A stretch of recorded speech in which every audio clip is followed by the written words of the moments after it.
Good morning, everybody. Welcome to the investor briefing associated with our capital raising presentation. I'm Dr. Peter Meintjes, Chief Executive of Pacific Edge, and with me today is Grant Gibson, our Chief Financial Officer. There is an important notice and disclaimer associated with this capital presentation. Please take the time to read that as necessary. We're going to go and have a quick overview of Pacific Edge as it relates to this capital raising presentation, that we have excellent science, technology, and intellectual property because our Cxbladder tests are patented non-invasive urine tests that deliver proven clinical, economic, and patient value. We have robust clinical evidence across a range of our products that have been recognized, importantly by the AUA with a grade A evidence rating for Cxbladder triage. And we have a short-term catalyst that we are expecting a draft LCD for triage and potentially triage plus expected any time between now and September 2026, with a final LCD expected any time before March 2027. Noting, of course, that these are management estimates because Novitas controls that timeline. We do also have the intention to leverage that draft LCD to seek claim-by-claim reimbursement to drive revenue prior to final effective coverage, and I'll elaborate a little bit more on that through the presentation. We've got a substantial market opportunity that we are chasing, and although Pacific Edge has had its challenges with Medicare reimbursement, with those that we have addressed through ongoing evidence generation, our total market opportunity remains the same, $10.8 billion US that we are chasing. Cash burn has been actively reduced in the second half of FY26 versus the first half, and there are further phased cash management activities that have already commenced. Balancing cash preservation with maintaining core capabilities for commercial scaling post-coverage has been an important priority in our decisioning around prudent capital management. And we are focused on a path to profitability. Importantly, in FY26, we had the excellent milestone that will underpin the future profitability of our business of achieving Medicare pricing at $1,328 per test, an increase from $760 for triage. And as we think about a post-coverage world for Pacific Edge's products, specifically the hematuria products, we will be focusing on sales force efficiency, implementing clinical pathways at institutional accounts, and scaling throughput beyond our historic levels. A quick overview of the capital raising presentation. I'm not going to read all of the details on this slide because most of you will be familiar with Pacific Edge already. But we are focused on urine biomarker tests that support both the detection of new bladder cancer and the surveillance of patients with known or suspected disease. Of more relevance to this particular call is the update since we had our contractor advisory committee meeting. And that was hosted by Novitas on the 19th of February 2026 and provided an evidence-based mandate for the coverage of urine-based biomarkers. And they regularly were citing Cxbladder publications, which we'll expand on in a later slide. Pacific Edge currently expects Novitas to publish a draft local coverage determination for hematuria evaluation that includes coverage for triage and potentially triage plus, because that data is already available for them to do so. And we expect the time frame to be any time before September 2026. Publishing a draft is followed by a notice and comment period, a minimum of 45 days, before then addressing the comments and finalizing. Once finally published, the LCD takes a further 45 days for the LCD to become effective.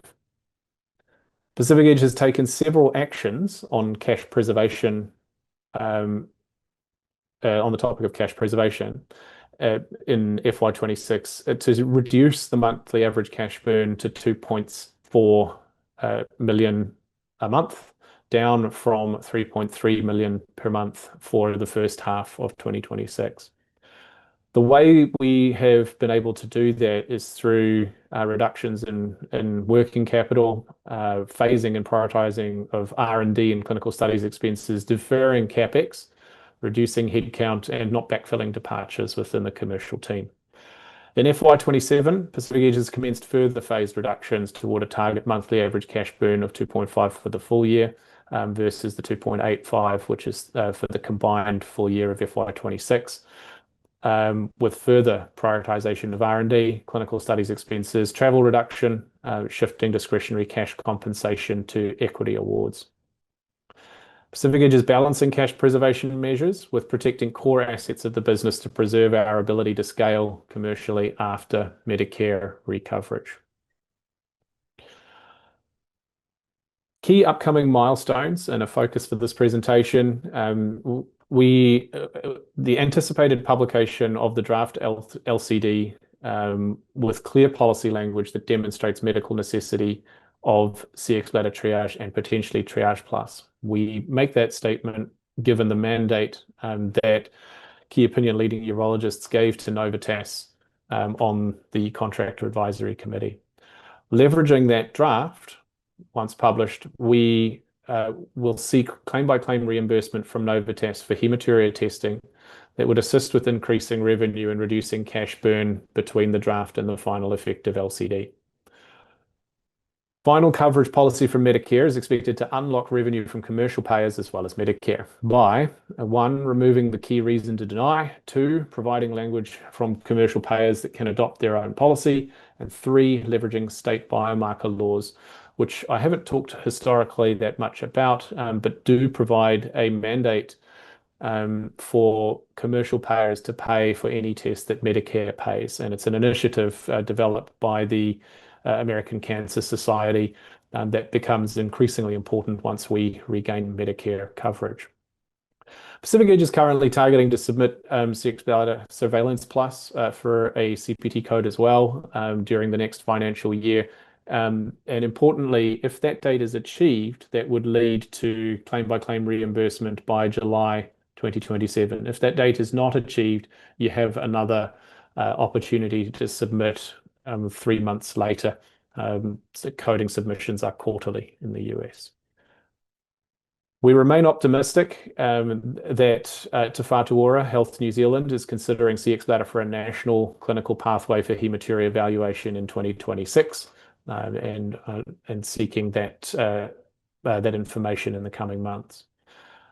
Another smaller event that has happened recently is that the Mid-Atlantic Permanente Medical Group, which is one of the hospital systems within the Kaiser Health System, Kaiser Permanente Health System, has begun a 150 sample pilot study for Cxbladder triage, mirroring the protocol from Southern California, which if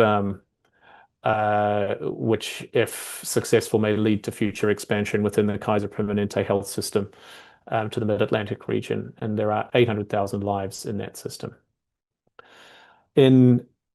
Regarding our unaudited financials, which we also announced today, the FY26 operating revenue did fall to 11.5 million from 21.8 million, and I think everyone is clear about the reasons for that.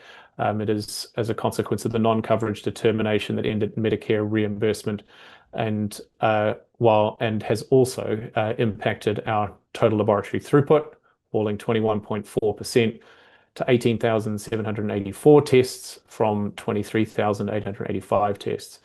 However, fortunes in the Asia Pacific region have continued to improve, with revenue and TLT rising 7.8% to 5,406 tests.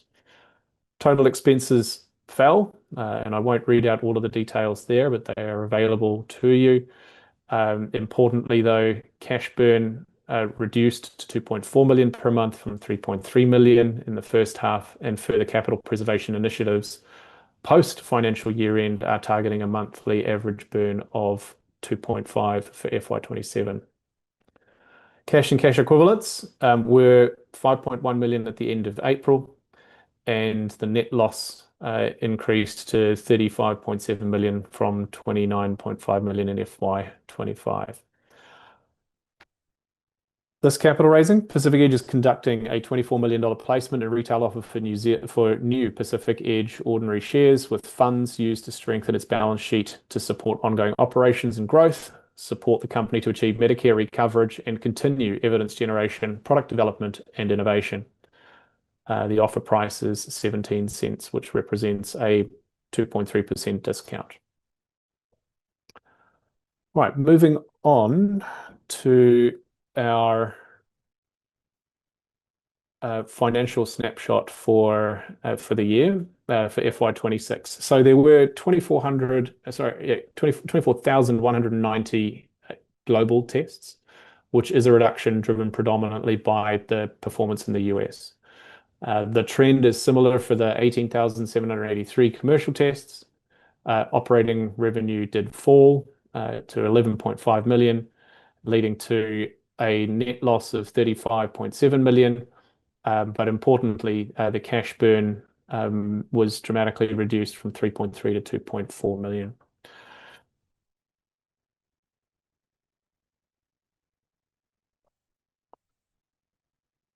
I will move swiftly over the corporate overview, but that slide is also available for you to spend some time on, should you wish, as part of the materials uploaded to the NZX today. So, as a reminder about our tests and where they deliver value, we are in the process of moving from our legacy products, Triage and Detect, to Triage Plus in the hematuria space, and we are in the process of moving from our legacy product Monitor to Surveillance Plus in the monitoring and surveillance area of disease management. And our tests remain the most ordered tests, by whether you measure that by the number of patients that have used Cxbladder or the number of urologists that have ordered Cxbladder. And we are underpinned by the largest body of clinical evidence. And importantly, that evidence is categorized into analytical validation, and clinical utility evidence, important for making the behavior change among physicians, the policy change among payers. And the AUA have given our Cxbladder triage test a grade A rating. So a summary of our products, and again, I won't go into too much detail here. Possibly the most important thing on this slide is to highlight that our Triage Plus test is a better triage test, and it is also a better detect test. It has the highest sensitivity, the highest specificity, the highest negative predictive value, and the highest positive predictive value of any test in the hematuria space, outperforming both our tests. And it comes with an already Medicare-approved price point of $1,328, which underpins the future unit economics of our business. In the surveillance space, Surveillance Plus is not as far along, but as mentioned earlier, we are targeting a CPT PLA code to be submitted to Medicare in December this year, which would lead to claim-by-claim reimbursement on a 58917 from July 2027. The value of our tests it drives, we drive economic value for patients, hospitals, and payers from the tests that we run. And this is made most clear in the microhematuria space, where the current standard of care would need to provide 100 cystoscopies to find 5 patients. However, in a Cxbladder pathway that can be implemented at the system level, the performance of Triage Plus is so good that 85% of those patients can safely avoid cystoscopy, while 15% will receive cystoscopy, and we will find the same 5 cancer patients. And the cumulative body of our evidence from clinical utility studies and real-world evidence highlight that the cancer detection rate in our populations is unchanged compared to the current standard of care. I wanted to highlight a couple of other things on this slide. The economics have started to favor the adoption of biomarkers. Cxbladder avoids invasive, unnecessary procedures for driving down the costs of healthcare systems and payers. And they are slowly starting to recognize this. At scale, Cxbladder can spare more than 1.5 million patients in the US from cystoscopy and save more than $500 per patient. And this has been studied in our budget impact models and is peer-reviewed and published. Importantly, some of the demographic changes are that the population in the US is aging, with an increasing number of patients requiring urology care. And adding to and exacerbating the problem, the number of urologists per person over 65 is falling in the USA. And the combination of those two factors potentially leads to delays in diagnosis. Medicare reimbursement for cystoscopy has also declined from $204 to $172 over the last 4 years, and we expect that trend to continue. So I talked a little bit earlier about the future of our products, and as we move from the current state to the future state, we will be heavily migrating towards Triage Plus and Surveillance Plus over the coming years. Triage Plus has already had its patents filed, its AV published, CV published, it's been priced, and coverage has been requested from Novitas. And as most of you listening will know, this is the impending event we are waiting for, to have Triage Plus also covered alongside Triage, which it has the potential to do. The price of $1,328 achieved last year is a significant milestone for Pacific Edge. It strengthens the unit economics of operating an account executive and underpins the future profitability profile of the company. Triage Plus in the United States is in early access, and we are seeking to be added to the AUA microhematuria guidelines alongside Triage in FY27. That is a process that we do not control, but we can speak to the leaders at the AUA, and at the earliest moment when there is the new evidence, we will submit that to be part of a new guideline update. Importantly, with Surveillance Plus, it's in slightly earlier in development, as we have rationalized our R&D focus to be more on Triage Plus, but Surveillance Plus is in development and is expected to be analytically validated and clinically validated during FY27. Surveillance Plus uses DNA markers and ddPCR technology, so it's only using one of the two technologies that is in Triage Plus, but it has completed a freedom to operate analysis, and provisional patenting is in process. Importantly, Pacific Edge is targeting to submit Surveillance Plus for a CPT code by December 9th, and Pacific Edge currently expects claim-by-claim reimbursement for Surveillance Plus from July 27, because there is no non-coverage determination for Surveillance Plus, unlike our other codes.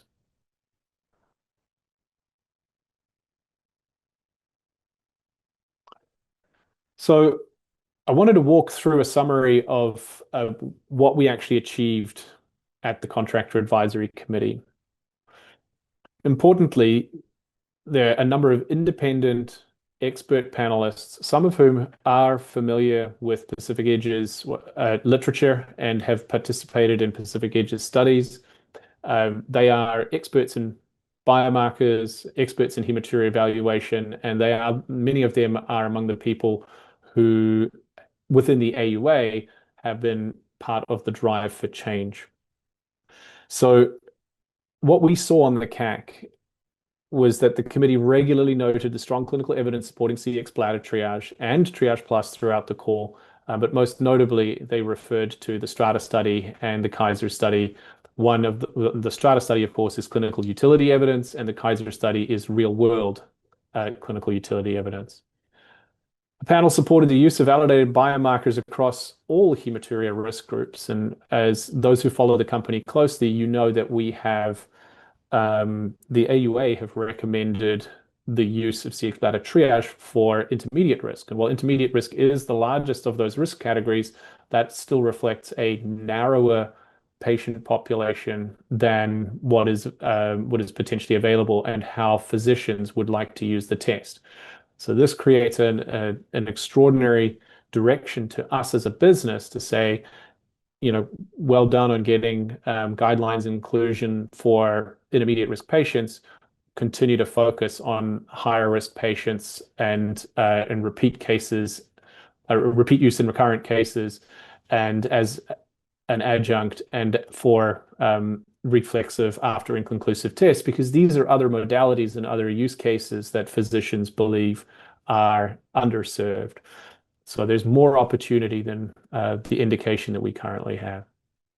Logistical and economic benefits for primary care use were emphasized, and this impacts the way we think about market size. If you just use a test at secondary care, at the urologist, that is a smaller market than the one that we believe in as a $10.8 billion US market. To hear our clinical advocates say on a call with Novitas that they want to see it used in primary care, and that it provides healthcare equity for rural patients, and that it can prioritize the high risk referral, all of which leads to early detection to avoid more invasive disease. And that there are also opportunities for advancing the care for women where hematuria is often dismissed as a UTI, urinary tract infection. Furthermore, strong alignment that Cxbladder tests have robust evidence and clinical utility, with several experts explicitly appealing for Medicare reimbursement and broad access to improved standards of care. And Novitas will use that panel feedback, evidence that is already published, and the AUA guideline and guideline updates to decide on new coverage policy, with a draft expected as per the timeframes I've already outlined for you. All right, moving on from a summary of the CAC,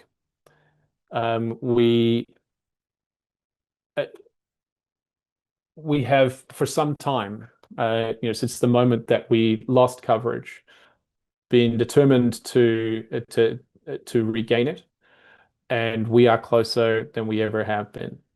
The draft LCD release and final coverage timelines are at the discretion of Novitas and the approval process at CMS. But Pacific Edge has done everything that it can to make this move ahead swiftly. So we note today that since the Contractor Advisory Committee meeting, while the ball sits in Novitas's court, all they have to do is write the draft, send it to Novitas, and have it published in the Medicare database. So we've updated the way we represent this information.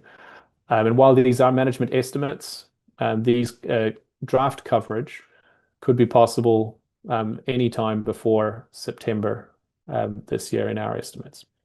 So Novitas controls the timeline for publishing an LCD. But the framework in which they do this is governed by the Medicare Program Integrity Manual.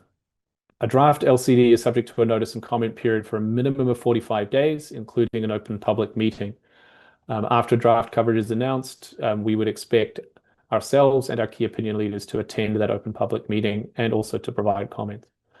After the draft LCD is published, we will seek reimbursements for products covered by the draft LCD, noting that positive language for hematuria patients can be differentiated from negative language for cancer patients on the non-coverage policy, which is 39365. This will be seen as new information to most of you on this call. We understand that if new policy is developed that highlights how hematuria patients are distinct from cancer patients. Cancer patients have the non-coverage determination. Hematuria patients will have no coverage determination. This gives us an avenue under the 21st Century Cures Act to seek claim-by-claim recoverage from Novitas, which we will attempt, and we will keep our investor base informed as to if and when we are successful with that. Importantly, Novitas must respond to all comments when finalizing the draft, and may take a maximum of 365 days from draft publishing to final publishing. The finalized LCD becomes effective 45 days after being republished.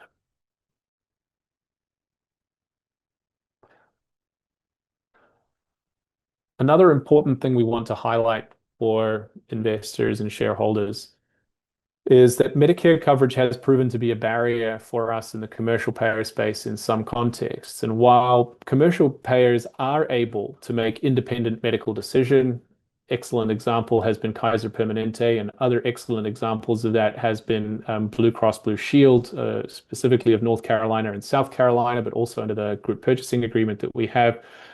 Commercial payers can make independent decisions. Getting Medicare coverage does remove one of the blockers for them, and commercial payers are our largest market.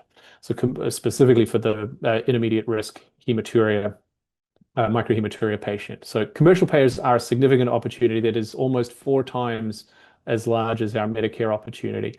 Microhematuria patients skew younger with commercial insurance, and that's why this represents the majority of the total serviceable market for hematuria evaluation. Final coverage policy for Medicare is expected to unlock revenue from the commercial payers because it removes a key reason they had to deny us payment on a test by providing language that commercial payers can then adopt in their own policies for positive coverage. It just makes that process easier. And then, as I mentioned earlier in the presentation, we can leverage Medicare policy for any recalcitrant payers who choose not to pay for our tests and to continue to deny us. State biomarker laws provide us with an opportunity to pursue them with very clear legal mandate to get paid.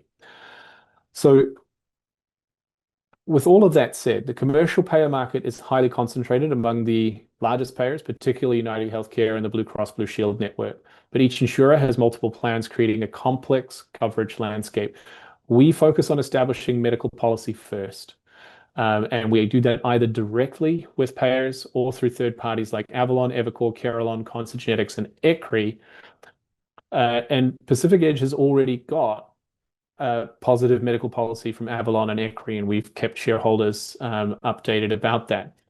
In March 2026, Blue Cross Blue Shield North Carolina and Blue Cross Blue Shield South Carolina adopted Avalon's policy for our first ever published medical policies for Cxbladder triage.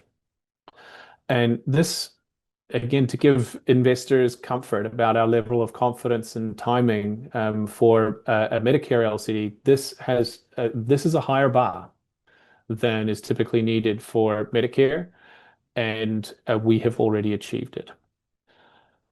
Regarding Kaiser Permanente, who are our largest customer and one of the most significant payers in the United States, our implementation in Southern California has continued throughout the Medicare challenges that we have faced, and there are 4.9 million members in the Southern California network. We are underway with Triage and Monitor, all 15 sites, and we continue to try to drive volume growth within Southern California. However, recently we've had the opportunity to enter into an agreement with Kaiser Permanente in Mid-Atlantic for a pilot study with a triage protocol that mirrors the protocol that was developed with Kaiser Permanente in Southern California, and so that creates a new commercial opportunity that we will focus on closely. The partnership with Kaiser Permanente has also delivered value beyond the commercial arrangement.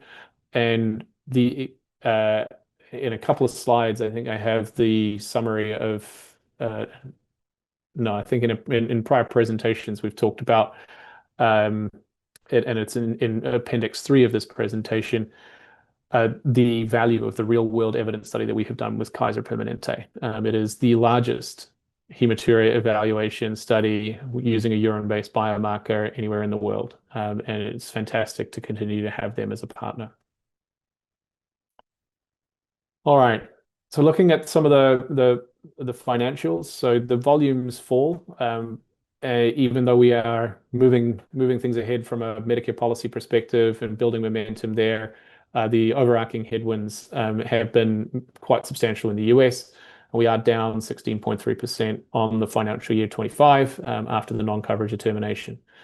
APAC volumes showing steady increases with growing volumes outside of New Zealand is something we hope to, it's a theme we hope to give you more on over the coming months. And global commercial test volumes, while global commercial test volumes were down 23.8%. Triage has been growing in the share of volume, validating the importance of risk stratification, its use in microhematuria patients, and the general value proposition and investment that we will need to make for Triage Plus as well.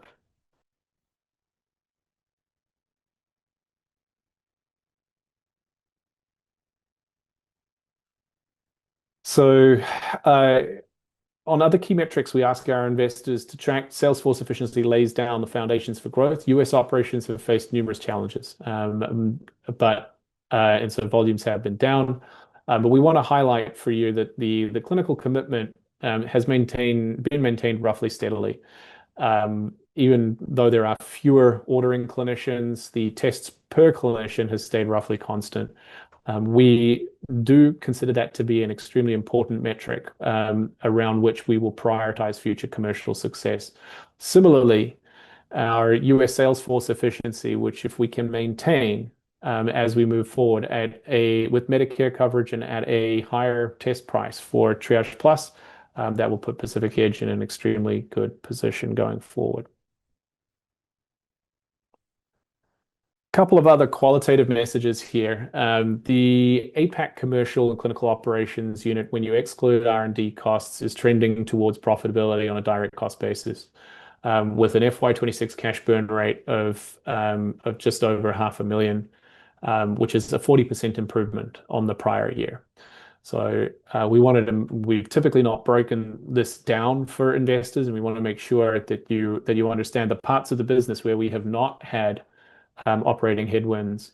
We have seen substantial improvement. Asia Pacific revenue contributed 19% of overall revenue in the second half, which is a substantial increase.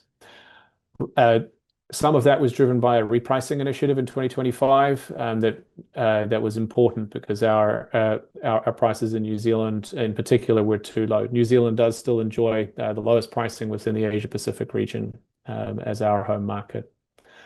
Wider adoption of Triage Plus over legacy products has the potential for an additional 20% more revenue growth from the same number of tests. And of course, we continue to expect of ourselves to grow the testing volume. So in New Zealand, we are seeking a national hematuria evaluation pathway. Approximately 70% of New Zealanders have access to Cxbladder testing, but we estimate that probably only around 35 to 40% of the market is genuinely using.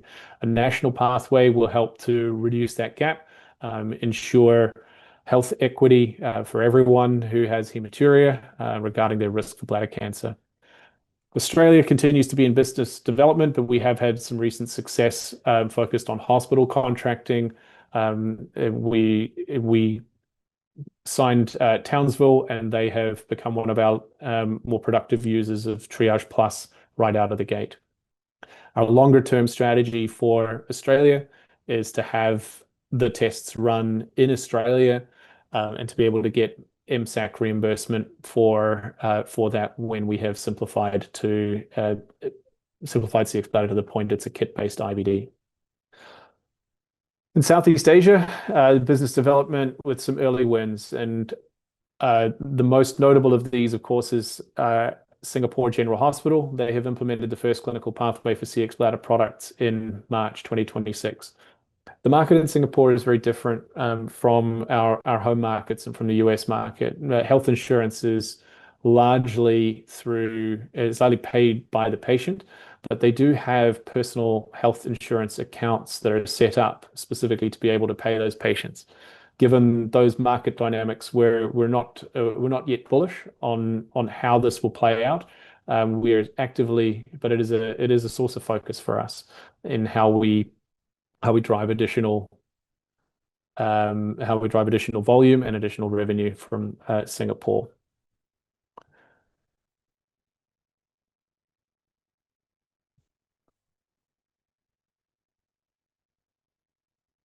So moving on to our outlook slide, and this is where we will stop and take a few questions.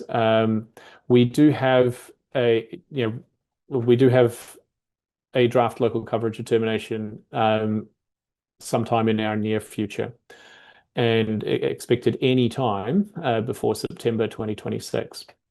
We are seeking claim-by-claim reimbursement for hematuria testing after draft coverage noting that we expect the policy to differentiate between hematuria patients and cancer patients. The CAC gave a clear endorsement of this position, which is why we believe that Novitas is working expediently. We understand that from the perspective of the company, from the perspective of our investors, we've all been waiting a very long time for this, but it is we have done the work, and we now and we expect policy shortly. Advancing medical policy for triage will continue as we try to mirror what we've already achieved with ECRI and Avalon for other third-party payers, and Cxbladder is under consideration by Health New Zealand for a national pathway. Our clinical evidence drives medium-term valuation. Our clinical evidence generation continues. The DRIVE publication specifically published support for Triage Plus, clinical validity standard, and that can be sufficient for coverage when there is already an established policy on which it would fit. Kaiser Permanente study shows real-world evidence for triage in the largest urine-based biomarker study of hematuria patients. Our 4-year evidence generation program will continue to develop more evidence, because evidence generation does need to continue to maintain our market-leading position. The AUA have given us grade A evidence. ECRI have given us a 4 out of 5. These are substantial. These are meaningful. The quality of our evidence is noted, and it is up to us to move on from these kind of clinical and evidence-based milestones to focus on our commercial payer adoption and our commercial metrics. And long term, we continue to invest in our products, both the the migration of Monitor to Surveillance Plus, and also in a smaller capacity, given the current R&D prioritization that we're undertaking. We still maintain an interest in bringing kitted IVDs to market to enable decentralized international deployment, and we will be looking to all of those. I'm going to stop the presentation there. The rest, of course, is available to you online, and we can take a couple of questions, Grant and myself. Thank you. And as mentioned, we will now begin the Q&A session. If you are listening by phone and would like to ask a question, please press star followed by the number 1 on your telephone keypad to raise your hand and join the queue. And to withdraw your question, press the star 1 again.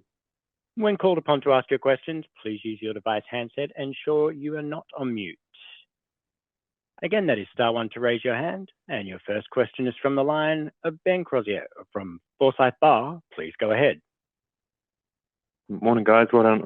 Congrats on a comprehensive presentation. So just first question from me, sort of, what gives you the confidence that you'll be able to get this, claim by claim reimbursement based on the draft decision rather than the final decision? Is that you've had some conversations with Novitas, or have others have gone along that similar path? So there's a couple of moving parts to that, all of which we mentioned in the presentation. So the key thing is that there is a mandate for the creation of hematuria policy. That's what the CAC made really, really clear. The type of LCD that our non-coverage is on is they ended up calling it specific tests in oncology, and so it was focused on patients that had cancer or the substantiated suspicion of cancer. And the CAC made really, really clear that hematuria patients are different from that group. And the way that folks at who developed policy, historically Novitas has developed policy that just says a code is paid or not paid. But we understand that is not the same at MolDX, and that's not actually the best way to develop policy. And when you have two policies that might conflict, all you have to do is specify the patient population first. So for hematuria patients, our test would be covered. For cancer patient, our test would not be covered. And by the way, that's an argument that we have made for 2 or 3 years to Novitas and to CMS when we have presented to them and through the various comment periods and rebuttals that we put out. So we understand that they are listening because it's the only thing that really makes sense in this situation.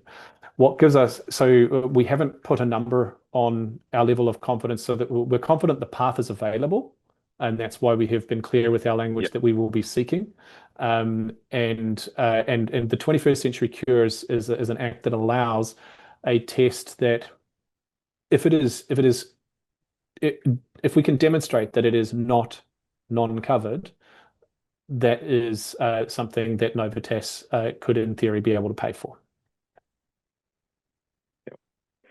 And then maybe just one on to the cost base, sort of, if Novitas come to the party and give a positive decision, where do you think the cost base goes from here? I know that your Salesforce headcounts come down a bit over this year. Does that need to return to prior levels to achieve your ambitions in the US, or does the cost base around current levels that be sufficient, do you think? Yeah, so look, referring to an earlier slide in the presentation, like we are going to be focused on profitability, and so yes, there will need to be some changes to the cost base, but that's not where you should focus. We will be focused on ensuring that the commercial teams that we have are they are bringing in more revenue than it costs to operate them, and that's what's so important about number one, Medicare coverage, but two, the potential for Triage Plus coverage, which again we're quite confident about that because that information is available to Novitas. So when you start to stack up those things with in a post-coverage scenario, we will be focused on profitability. We'll be focused on integrated delivery networks and hospital systems and institutional selling as ways that we can scale revenue more effectively and minimizing the change in cost base. So of course, the moment we can reliably operate sales reps and get them trained and get them profitable quickly, it obviously becomes important for us to scale at that point. Yeah, and then maybe just also on the mix of Triage and Triage Plus, how quickly can that change? Whereas Triage Plus is the dominant product for you guys. Is that sort of an overnight one? As soon as you get the Novitas decision comes through, you can it's a your patients use that rather than Triage. Yeah, it's a great question. It's different in different markets. In the New Zealand market, because the price difference is not particularly substantial, we will keep Triage and Detect and Monitor around for quite a while and offer customers both. However, in the US, where the price difference is substantial, there's a really good commercial driver for us to switch quickly. And I think I talked about this as far back as two shareholder meetings ago, that we do have the ability by what test request form we put into our kits, that's what can come back to our lab. Now, that notwithstanding, we anticipate that Kaiser would be on its own trajectory to migrate to Triage Plus, but for the bulk of the market, we would want to switch to Triage Plus if and when covered as quickly as we can. But it depends on how we have to first establish that we are getting paid just as successfully on Triage Plus as we would be on Triage. Yeah, no, perfect. That's all for me. Thank you very much. And a reminder, if you would like to ask a question on the phone, to please press *1 now, and we'll hold for any final questions. There have been and there are no further questions on the phone. I'll hand over to management for any written questions. Great, thank you. There have been some written questions. The first of them comes from Ken, and it's also a question that's come from Andrew, so thank you for that. So with the current cash burn, the proposed raise provides about 12 months of runway. Does this give you enough cash to bridge the timeline to profitability? And what does this mean for future capital? So I'll do my best to answer that question, but it's kind of similar to the concepts I was talking about before. So we first need the draft coverage decision to be able to reliably answer that question. But given the expectation that we've set that we expect draft coverage sometime between now and September, and that we expect full coverage between before March 2027, any future capital raise would be under vastly different conditions where we would know the answers to those questions. So we are focused on making sure that we have the draft coverage and delivering revenue from the tests in the meantime, and reducing the burn rate to minimize any potential further capital raise. Great. Thanks, Peter. Next question is from Scott. What gives you so much confidence that Medicare will view this request differently than they have previous considerations? So, I guess I'm not quite sure what that's alluding to, but we have been in dialogue with Novitas and Medicare for a while at this point, and we have generated, and we talked about this, I think, in my last investor newsletter, and probably at the last half as well. We've put in a lot of work to demonstrate, to educate them, and to show that we are to generate goodwill with them by educating them. And as a consequence of that, while there are many things that they can't tell us, they cannot tell us what the coverage policy is, and they cannot tell us when things will happen. They have indicated to us that they understand that prior policy does not match what the guidelines are saying. They have given us that indication, and that's been published for some time. So it's those interactions that give me the confidence that there is a recognition from the people who will ultimately make these decisions, and they'll make these decisions based on their timeline and the published evidence. But there is a recognition from them that the having guideline recommended care with a non-coverage termination doesn't make any sense. Thank you. A question from Adrian. Okay, assuming there's a draft and positive LCD before September 26, how much revenue increase could we expect in the current financial year? Look, we won't comment on that. But I think you can assume that all of our hematuria tests will be, if we're successful, they would be paid for. That's the upside that we're trying to achieve. Yeah. And just to note, paid for at a higher rate, assuming Triage Plus coverage. Yes. Great. Andrew's got another question. So kitted IVDs, how's the development progressing? Oh, look, at this point, that is one of the R&D priorities that has been deprioritized out of the intent to focus on mostly Triage Plus and secondary Surveillance Plus. So, look, we'll speak to those milestones as and when we achieve them, but there's nothing further to announce at this point. Right, thank you. And then the last question we have is there any update on the legal cases? And I assume that means the administrative law judge cases that we're taking. Yeah, so to just answer the question briefly, yes, we have started to get some rulings from the ALJ,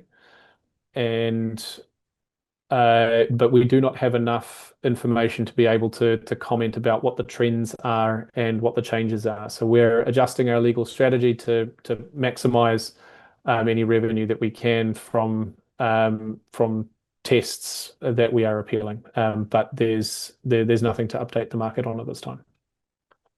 Great, thank you. No more questions. Awesome. Thank you very much, everybody.